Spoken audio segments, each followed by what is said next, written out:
Welcome into another episode of New England Sports Guys podcast. Thanks for joining us. I'm your host, Ian Mann. We're going to talk about a bunch of stuff that's going on.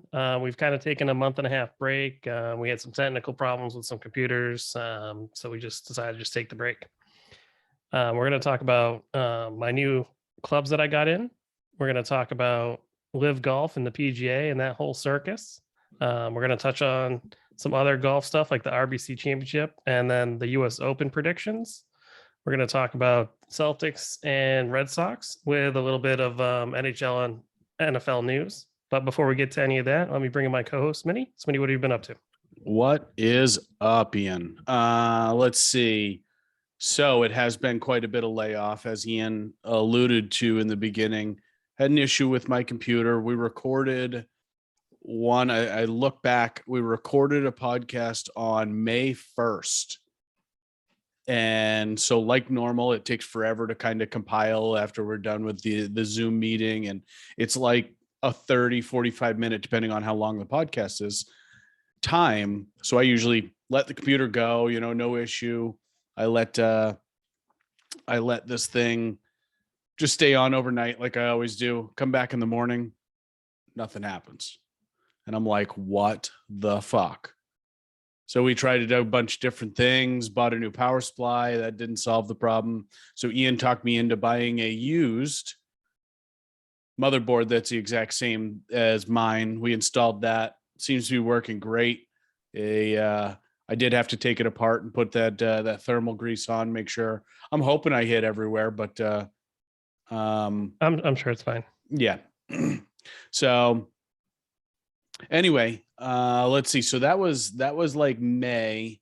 So we played a lot of golf since then, which has been fun. We had the golf trip. Unfortunately, that's one of we talked about that on the last episode that we recorded. So a lot of people that, I guess most people that listen were on the golf trip. So I guess that wasn't that big of a deal. But then since then, I coached Patrick's T-ball team, which was a lot more fun than I was expecting. It was really rewarding to see how much fun the kids had, keeping them busy. The 5 and 6 year olds only have an attention span of about 2 or 3 seconds. So you got to always be doing something. And so while we were in the field, we'd rotate after like 2 batters. And while they're on the bench, they're doing something, trying to keep their attention span up. But you have to keep doing head counts. Yeah. Luckily, we had there were 2 coaches, myself and another coach. And then to watch the bench, it was one of the players. One of the players' dads was our bench coach that took care of that when we were in the field or when we were up to bat, because one of us would have to set the ball on the tee. The other one was kind of guiding them as they get to first and keep running, whatever. So it was great. I had a lot of parents ask if we were going to do it next year. They really enjoyed us being coaches. So that was really, really nice to hear from the parents. Patrick's last day at kindergarten was last week. That was a weird. Last Friday was his last day, so that was kind of weird. And then right.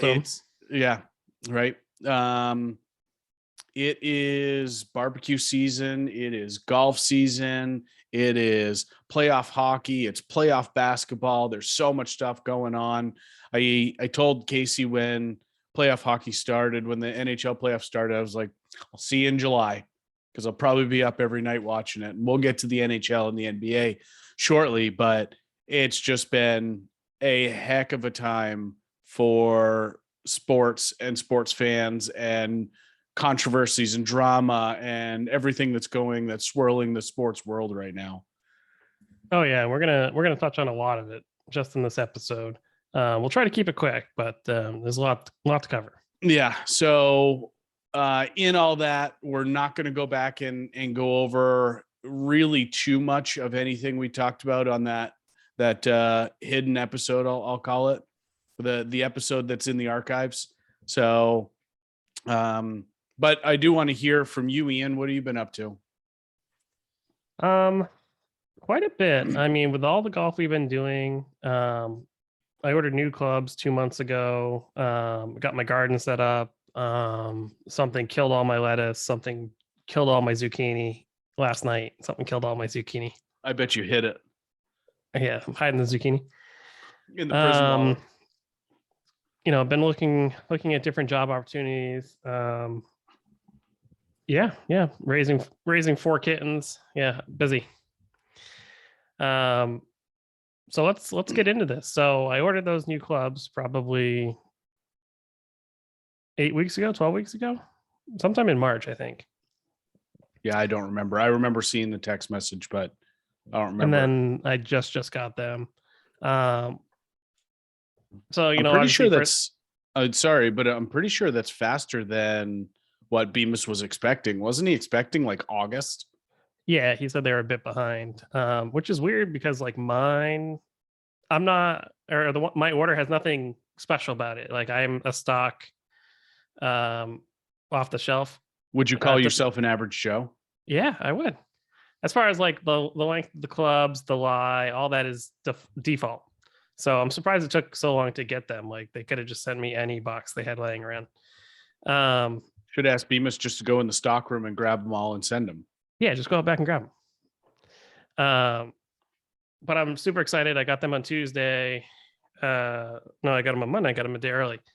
Today's Tuesday. I'm going to try to hit the range sometime in the next couple days. And then, just to get some swings with them. And then I'm playing on Saturday morning. So it's going to be fun. But obviously the first thing I did is unwrap them all. And they're just like super, super shiny chrome. Brand new. They look amazing.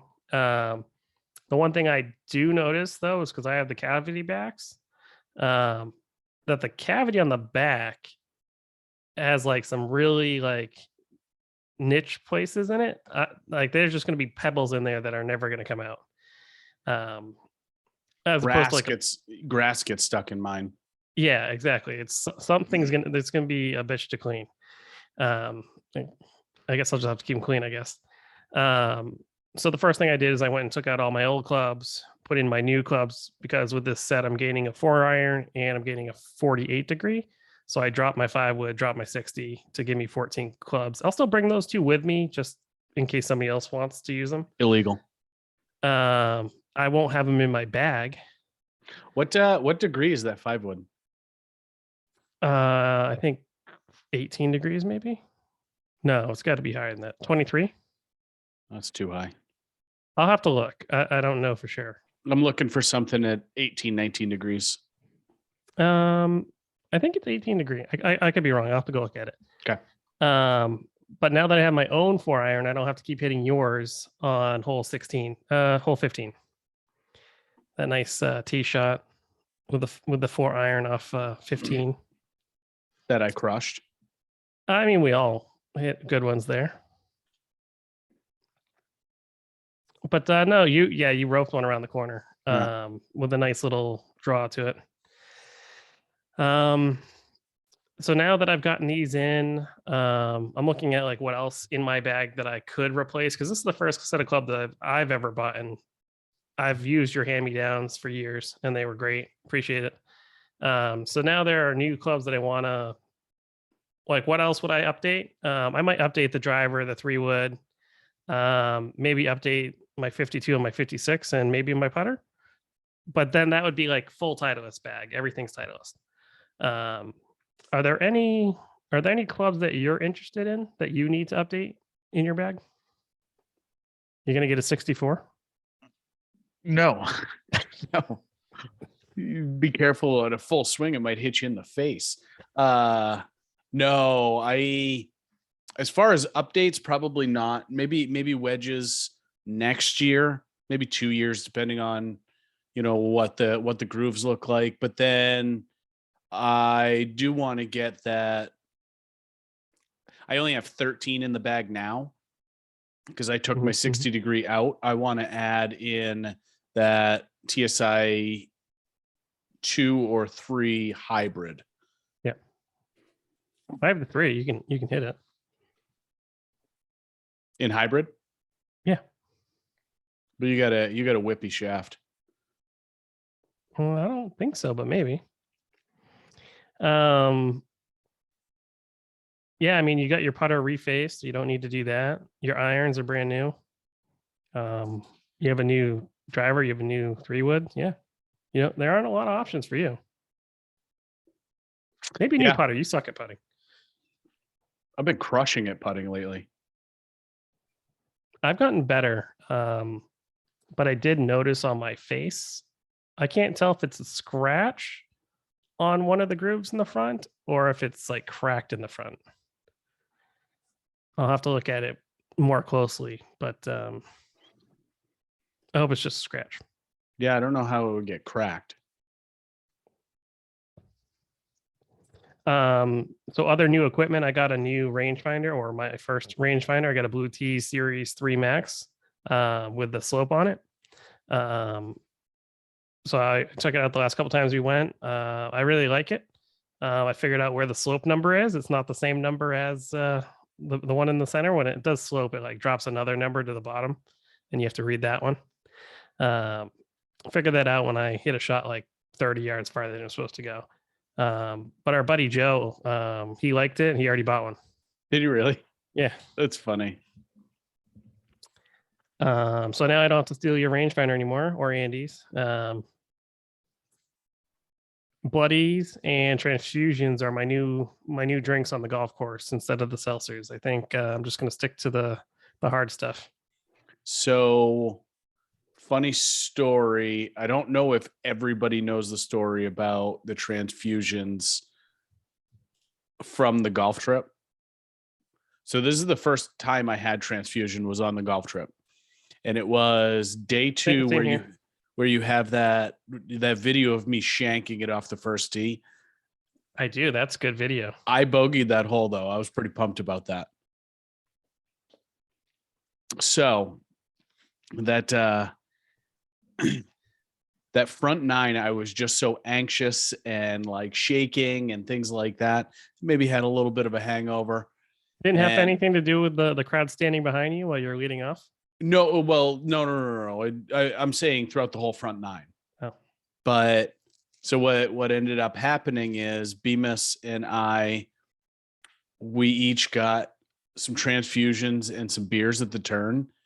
We get up to the 10T. 10T's, the drive was okay. But then as soon as we got up to the approach shot, it was like the sun came out of the clouds. It was like everything cleared. It was Moses and the Red Sea parted. And start playing free golf. Oh, I bet because we were doing Stableford, I think I scored like 15 more points on the back than I did the front. It was I like that format. Day. Stableford's cool. It's nice and it's pretty easy to play with all skill levels, right? So that was cool. But yeah, the transfusions, that was my first time having them, and I don't know if Spring Meadows does them, so I'll just stick to the seltzers and Long Islands. I mean, we can ask them. We could ask them. Hey, we could ask them. Yeah, the golf trip was a lot of fun. Again, you did a great job with organizing that. I just wish everybody would have shown up, but it is what it is. Yeah.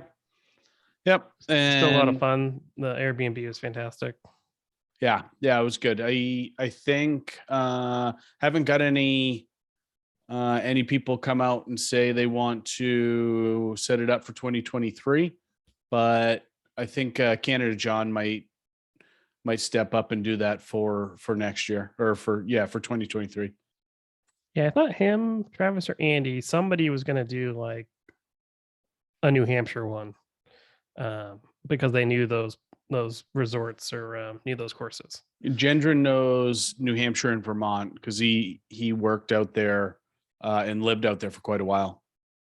Yeah, it's going to be exciting. So let's move on to our next topic. So Live Golf and the PGA are having a hissy fit, fight right now.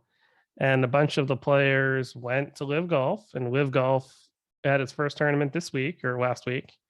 Um, I don't know. The biggest name is DJ. DJ was the big one that signed, and he signed for like $125 million. And I don't know how much Bryson signed up for, but it's got to be close to that, or because those are the two biggest names. Um, then there's a bunch of other people aren't as good that are on the tour, but I don't know. I like the format. I think it's weird that there's only 3 days, but it's a 54 hole tournament, hence the name Live, and that's what that stands for.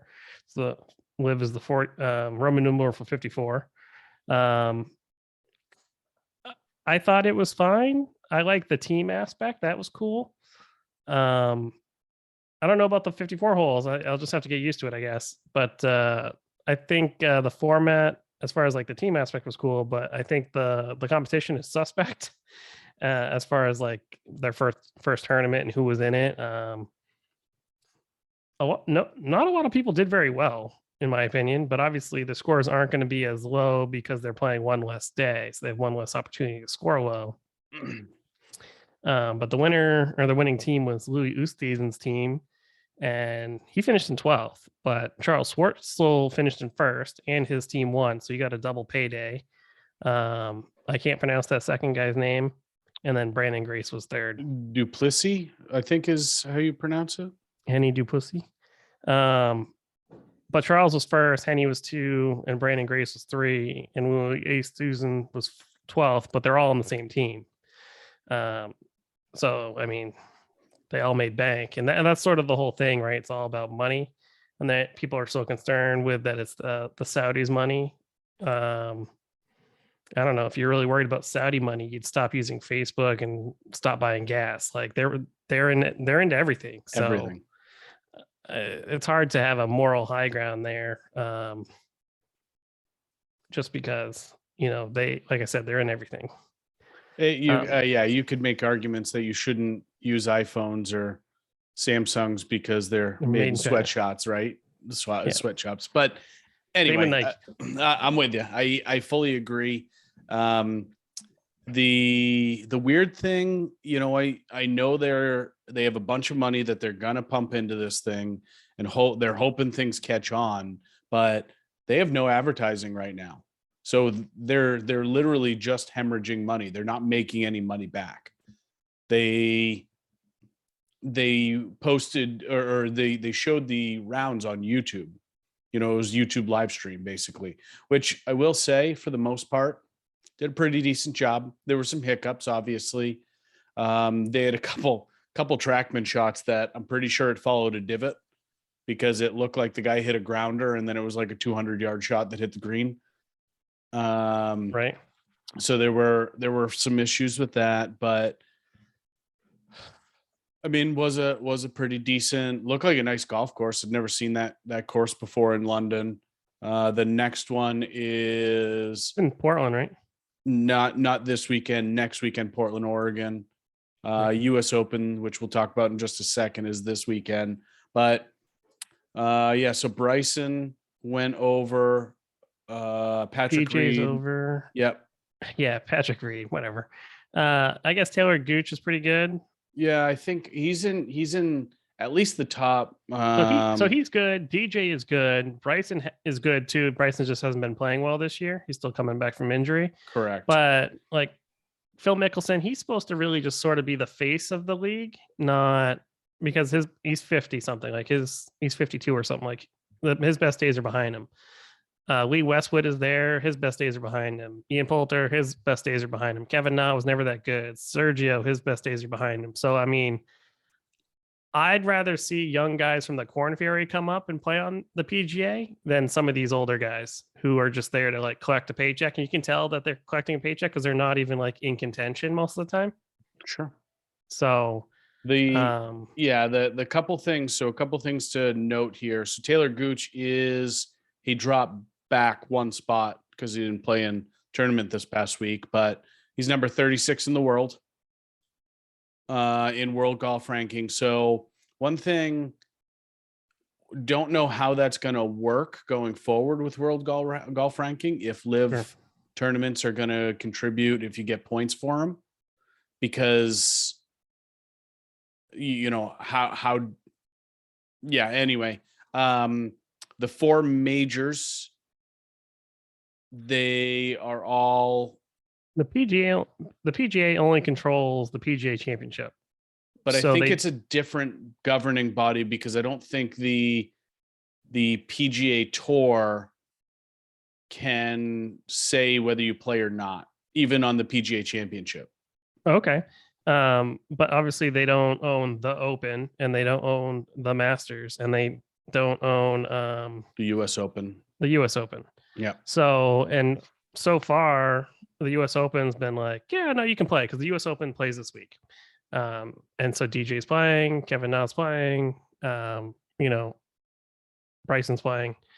So I don't know how that's, I mean, the Opens are really there for like, they want the best talent possible, especially for people who are like exempt. I think DJ is exempt from like all these, or has exemptions for all of them. So, Yeah, or at least for lifetime at least for exemptions. a certain amount of years. I mean, the Masters, he has a lifetime exemption. I think the other ones, if you win, you get like a 5-year exemption. Mhm. But if you're X amount in world golf ranking, you will get an automatic bid. That's one thing to be interesting. Like if none of these live tours count, and Dustin Johnson wants to play the Open Championship, and he drops to 150th in the world, how does that work? Does he? They'll give him an exemption. Either that, or he has to do a play-in tournament or something like that, like a European. He could play a European tour, because those will get points, but then he'd be hanging his hat on winning a European or getting a large enough number of points to get in. So it'll be interesting to see where it goes. I mean, again, it makes sense. I'm not going to knock the guys for wanting to go over and get a bag. No, I can't blame anybody for making a financial decision that is best for them and their family. Yeah, and that's what Bryson kept repeating. Generations. Yeah, Bryson kept repeating that it's better for him because he'll get an extra day off or extra time that he can spend with his family. I can't blame you for that. I literally can't. And I don't even have like kids or anything, but just like times with your loved ones and friends, like you can't buy time.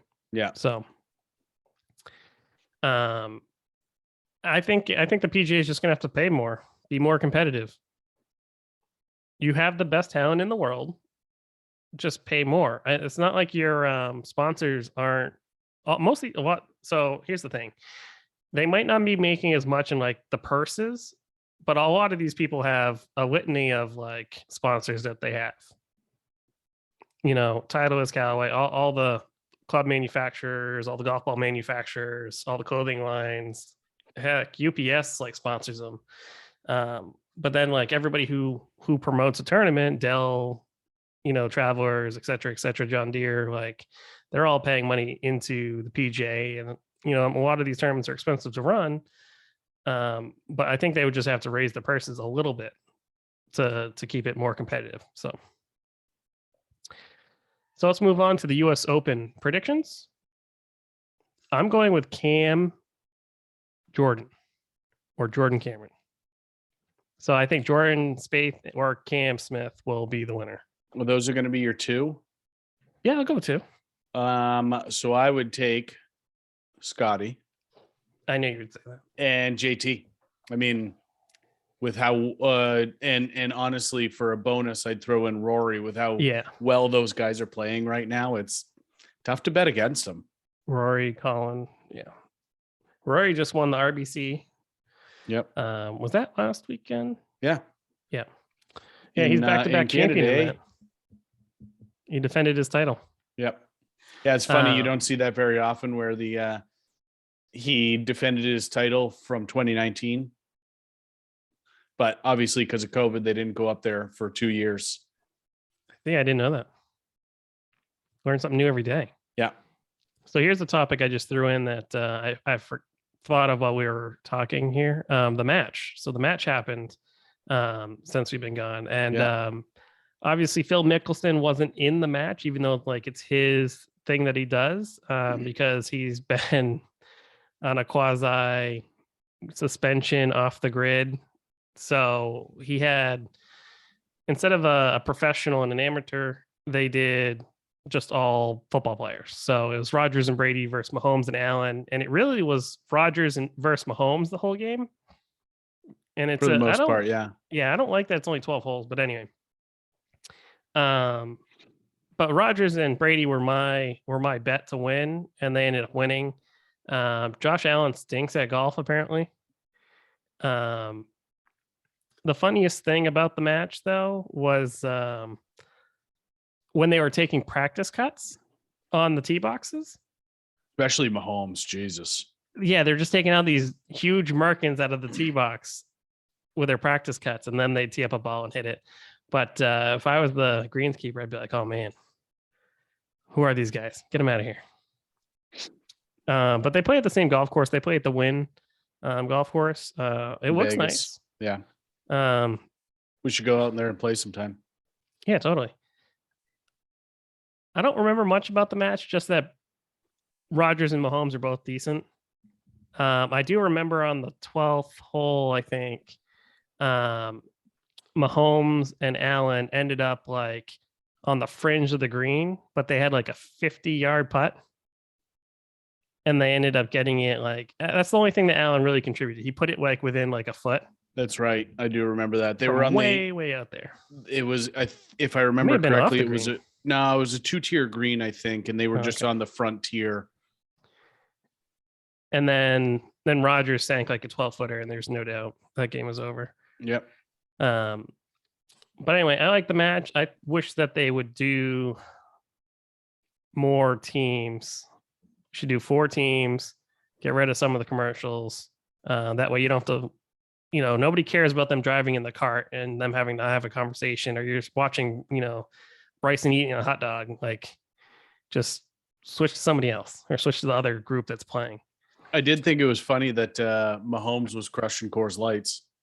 Oh, yeah. He said he had to start early because they were off to a rough start. Yeah.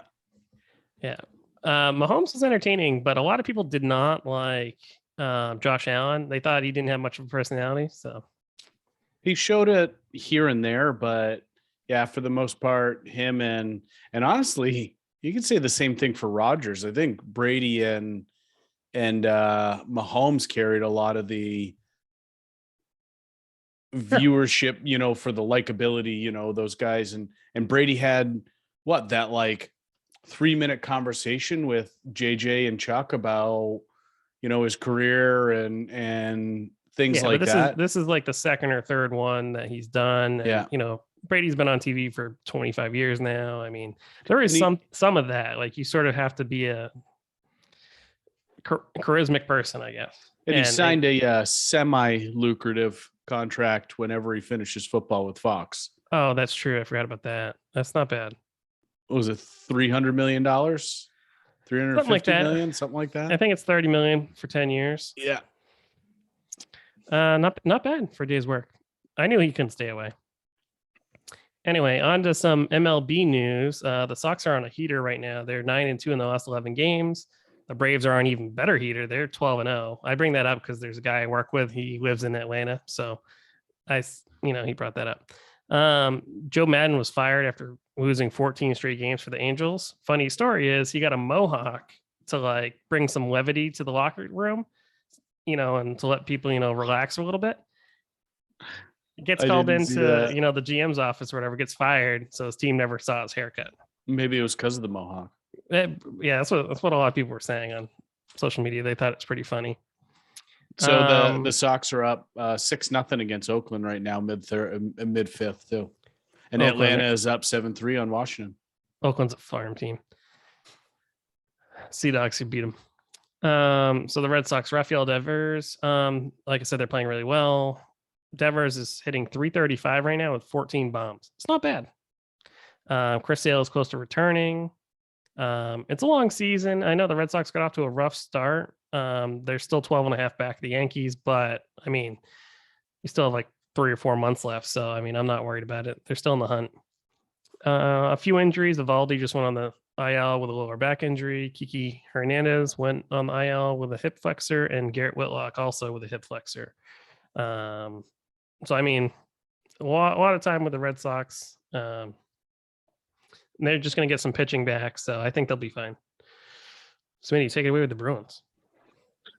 So it has been a pretty wild playoff. I mean, obviously the Bruins, they brought Carolina to 7 games and just didn't quite have enough. Lost in the 7th game 3-2. So I've been rooting for other teams here, and after the first round, obviously I was rooting for the Bruins. After the first round, I was kind of rooting for the Edmonton Oilers. They won their second round series against Calgary, kind of swept the floor with them. And then after Colorado beat them in the third round to Colorado go on to smoke them. Yeah, Colorado, they've played, let's see, 14 games. Pretty good. Through 3 rounds. Yeah. 14 games they're 12-2 in the playoffs right now. But you have to figure it'll be interesting to see how they bounce back, because they haven't played a lot of games, but they haven't played. Let's see, when was their last game? Their last game was something like last Monday or Tuesday. It's going to be a rest factor. I can find that really quickly, but that's crazy to have a game that long ago. Last Monday was their last game.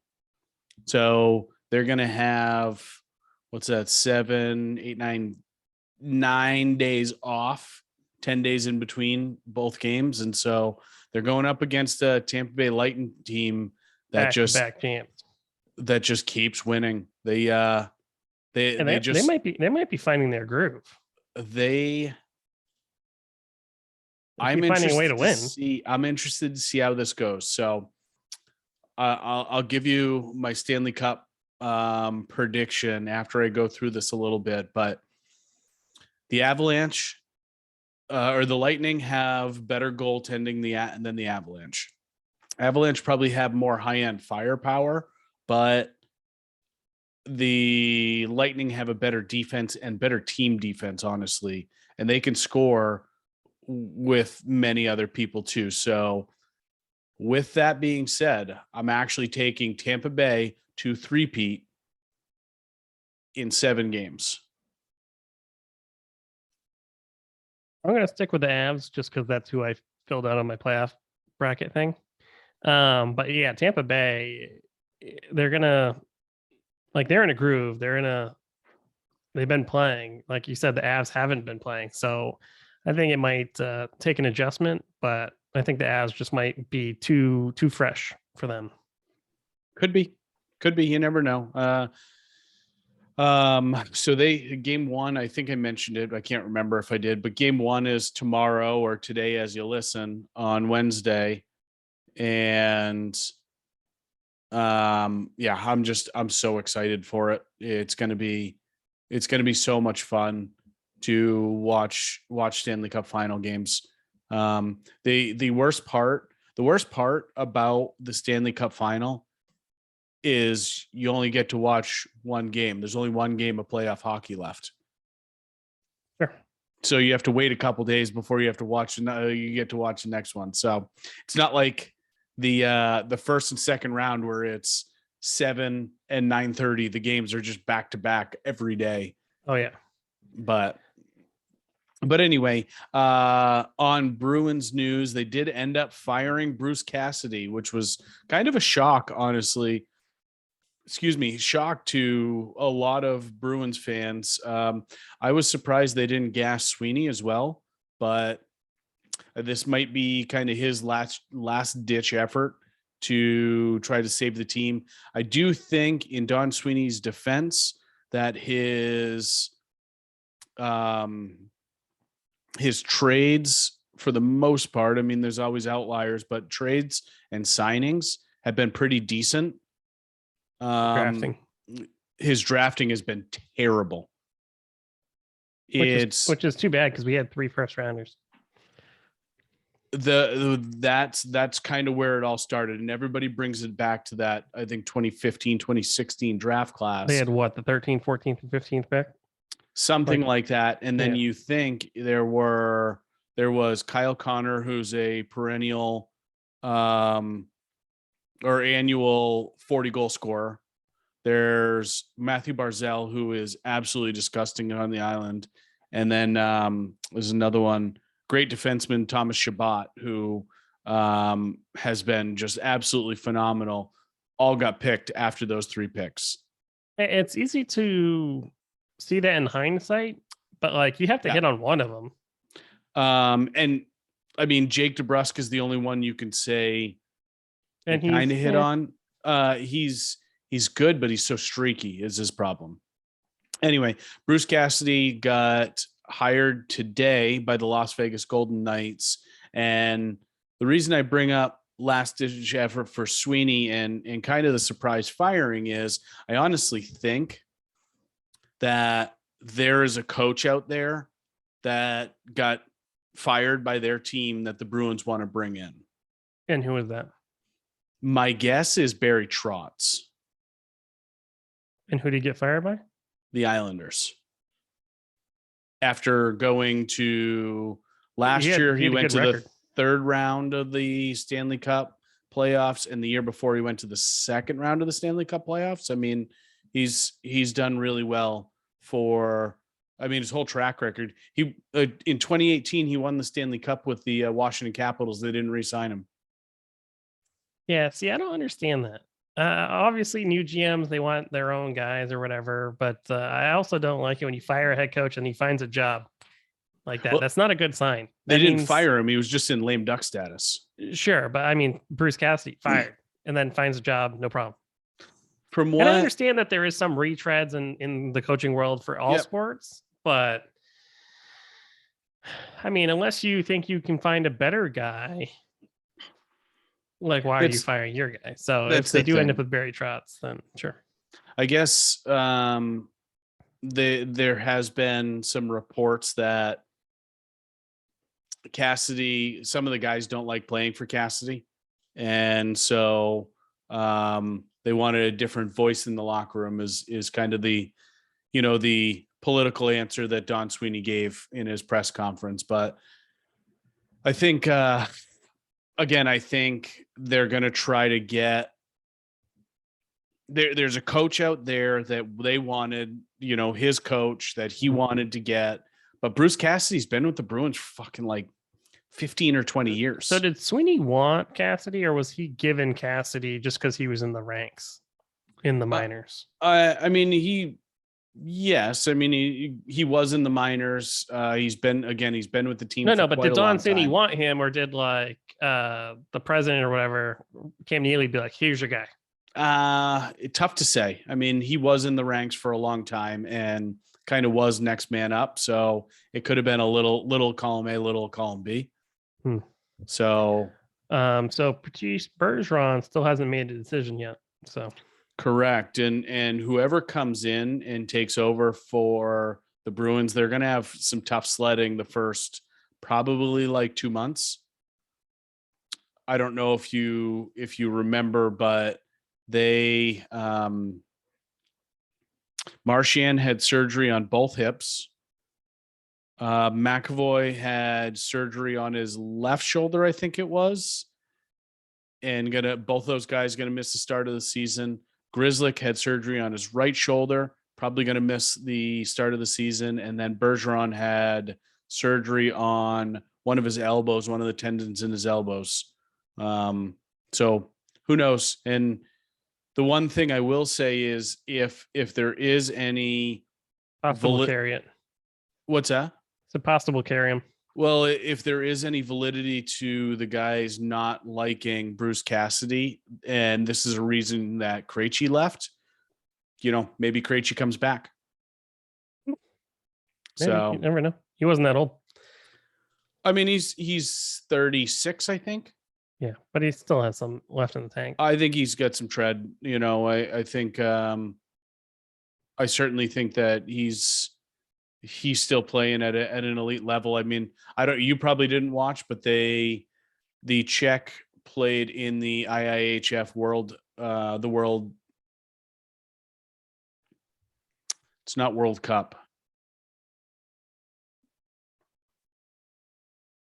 Championship? I don't know. Whatever the tournament is that they call it. But him and Pasternak and Krejci played on the same line there. And that happened Not that long ago. In May, yeah, I think. So let's get to Celtics and Warriors. So the Celtics, since the last time we talked, have made it to the NBA Finals. They were up 2-1 going to Game 4, and then they blew it. And then they lost in Game 5. I think they blew that as well. So in Game 4, they were up by like 8 with like 7 minutes to go or something like that, which is still a lot of time. But that was at home, I think. And then Game 5, like Steph Curry had a terrible game, and they still lost. They let Andrew Wiggins run around and dunk all over him. So I think they blew 2 opportunities to basically seal the deal. They could have won both of those games. And I think that's their Achilles heel. The team is too young and they don't have that killer instinct. I think they ran into that when they played the Bucks. The Bucks lost their second best player and still took them to 6 games. Like the Celtics should have won 4-1 or 4-0. Like they should have just annihilated that team. And same thing with Miami. There was a game in there where Jimmy Butler didn't play half the game and they still lost the game. So, and Miami's a good team, just they were really banged up by the time the Celtics got to them. So I think the Celtics sort of like lucked into it. Like they played a bad Brooklyn team. They played an injured Bucks team. They beat the 76ers pretty handedly, I think. No, they didn't play them. Miami played them. So they beat Miami, but Miami's pretty banged up. So I think the Celtics sort of overachieved a little bit, but they didn't do it like efficiently, I guess is the best way to put it. So they're in the championship and they're playing the Warriors, but you can't give the Warriors who've won 3 titles in like 6 years, like a lot of, extra games. So now they're down 3-2 and they got to win the next 2 games to, stave off elimination essentially. Thursday and Sunday. Yeah. So that's what I thought their Achilles heel was earlier in the season. But then once January happened, they're the best team in the last 5 months is the Celtics. So my biggest issue with the NBA and this fucking finals it's all 3-pointers. No. I mean, I don't like that, but why do the games in Boston start at 9 fucking o'clock and the games in California start at 8 Eastern? That is the dumbest thing I've ever heard in my life. They're just trying to maximize viewership, I guess.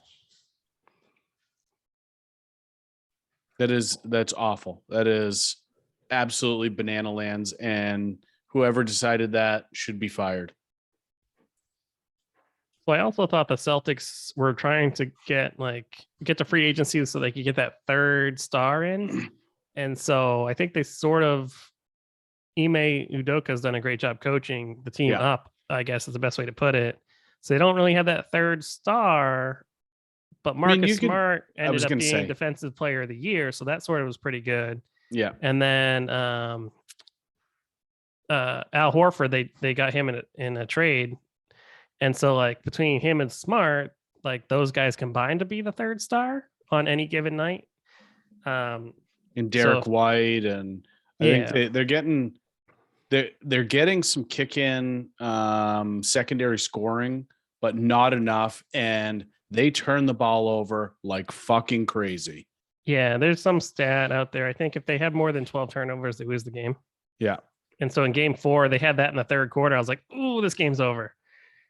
Bad omen. And then last night, I guarantee they had more than 12. They had like 15 or more. But last night I saw it was bad. I saw Tatum do a bunch of air balls, like stuff was getting sort of stagnant. But I think they do give the Warriors some trouble. Like they've already won 2 games. Like I said, they just can't. They don't know when to put their throat on their heel on their throat, like step on their neck type of thing. I don't think that they have that between Tatum, Brown, and Marcus Smart. Like they haven't been there. They don't know how to do that. Al Horford does, but Al Horford's 37 or whatever his age is. They don't have that veteran leadership in those positions. So good luck to them. I don't know if they can pull it out, but if they do, I'm going to have to eat some crow because I've been saying that they stink all year, basically. Yeah, I mean, the best teams they've had to lose before they can win. Yep. So who knows? Maybe it's a sign of what's to come. And from what I'm watching, the Warriors team sucks. Like they suck. So Curry's hurt. He hurt his ankle in like game 3. And he did really good in game 4, but he sucked in game 5. Draymond Green's bad. And Draymond Green's been terrible. Wiggins has been carrying them, really. Wiggins he was their second leading scorer during the season, and he's been carrying them in the playoffs right now. But Klay Thompson is bad right now, or is playing bad right now. Yeah, he lost a shot. He probably lost a step too. I mean, he's coming back from an Achilles and an ACL the year before, so something like that, yeah. He's not the same player. And Stephen Curry's a little bit older now. He's got a lot of miles, a lot of playoff miles. So, I mean, the Celtics should just be winning on pure athleticism. They just have to shut down really Wiggins and let Curry do whatever he wants, essentially. That's what I would do. But hopefully they pull it out. So I think that's the end of our show. Extracurriculars, golfing, drinking, and grilling. That's what I have. That's what I'm doing. Yeah, I As much as possible. started watching a new show on Amazon Prime. Go on. It's called Upload. Why have I heard about that before? I'm not sure, but it's pretty friggin' funny. You should look into it. It's in the nice thing is they're half-hour episodes and you can fucking hammer through them. So that's nice. But yeah, as far as golfing, I'm playing Sunday River on Friday in a company tournament. And then this weekend, probably just hanging out, grilling, having a pint or two, maybe a mule if you're interested. So you guys are playing Saturday, you said? Yep. Where are you playing? Spring Meadows? Yep. You, John, Andy, and Joe? Joe and Kinger. I don't think Andy's going to be there. Oh, okay. Cool. All right, man. Well, yeah, that's all I got. Bring us home. All right. You can find our podcast on Apple Podcasts, also on Spotify, Amazon Music, Stitcher Podchaser, Buzzsprout, and Google Podcasts. You can watch the episodes on YouTube on New England Sports Guys channel. Make sure to subscribe and help us out. We'll be putting out more content as the year goes on. Probably some golf videos. Totally. Be recording Ian what not to do. Yeah. All right. I got to go, Smitty. I'll catch you later. All righty. Catch you later, everybody. Thanks for listening. And I'm excited to get back into this. Me as well. All right. See you, bud.